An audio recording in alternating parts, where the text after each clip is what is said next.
Répondre à l'intervention de Nasser concernant la situation des Français sur l'immigration et sous Boussouma. Bah oui, non, je veux dire que M. Finkielkraut prend de grands airs, mais en réalité, il faudrait savoir si d'abord il est habilité à parler du racisme. M. Finkielkraut qui a signé la pétition d'Oriana Fallachi. Il n'y a pas d'habilitation. J'ai rien signé d'Oriana Fallachi. Vous n'avez pas condamné cette... Si, je l'ai condamné non, 3 fois. Pas condamné. Je l'ai condamné 3 fois. Vous n'avez rien. Vous lire, je l'ai condamné dans l'actualité juive. Je l'ai condamné dans le Monde. J'ai dit qu'elle était raciste. C'est pas vrai. Vous mentez. Monsieur, j'ai là une déclaration de vous.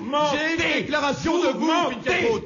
Madame Oriana, je l'ai condamné dans le mais si vous n'allez pas m'intimider, vous n'allez pas m'intimider comme vous le faites avec d'autres. Excusez-moi. Monsieur Boussouma, le sujet n'est pas aujourd'hui. Monsieur Finkielkraut a l'habitude de parler, de donner des ordres. Il s'imagine que je suis encore un indigène et que le temps des colonies n'est pas terminé. Parce que le temps des colonies, il est terminé, Monsieur Finkielkraut. Sachez-le. Vous, Madame Oriana Fallachi, il faut le savoir. Elle a dit que les musulmans se reproduisent comme des rats. J'ai condamné cette phrase. Je l'ai condamné.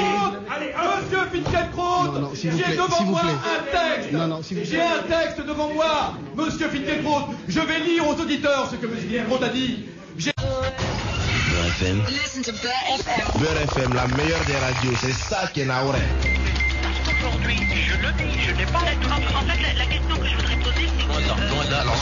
Justement, une conclusion pour comprendre ce que je vais dire. C'est pour ça que j'essaie de... Personne ne t'est soulevé. Vous comprenez ce que je dis? Le contexte international. Le forum débat de Beurre FM. Ahmed El-Kayi. Suite de notre forum débat et toutes nos excuses pour ce dérapage. Merci d'être resté avec nous. On va tout de suite continuer à prendre vos questions. 01 48 060 060 ou 08 92 68 10 67. Nous allons répondre, Monsieur Alain Finkielkraut, à la question de Nasser qui nous appelait d'Angleterre et qui voulait un petit peu avoir votre sentiment sur la situation aujourd'hui en termes de représentativité dans les différents corps de métier en politique de ces Français issus de l'immigration et particulièrement de confession musulmane. Approchez-vous du micro. Il a raison.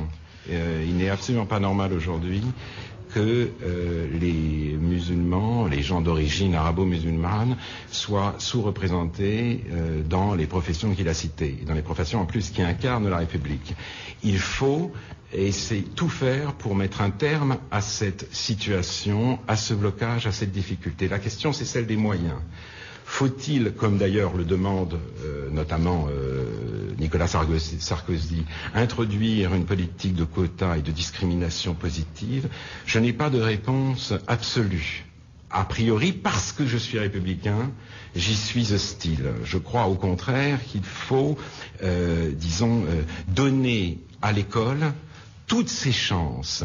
Or, l'école française aujourd'hui n'est plus une école de la promotion. Mais ce n'est pas parce qu'elle est une école raciste, c'est parce qu'elle succombe à 20 années de démagogie délirante qui ont affaibli les programmes, qui ont, en refusant la sélection scolaire, aggravé la sélection sociale. Aujourd'hui, l'école est tellement nulle que les parents bourgeois donnent des précepteurs à leurs enfants ou les mettent dans des boîtes privées. Et cela ne peut que, si vous voulez, entretenir et même aggraver le fossé social et le fossé ethnique. Donc, qu'il y ait une vraie discussion sur ce que doit faire l'école, mais évidemment avec la perspective énoncée par votre auditeur, que précisément la représentation des immigrés dans les professions dont il parle soit digne.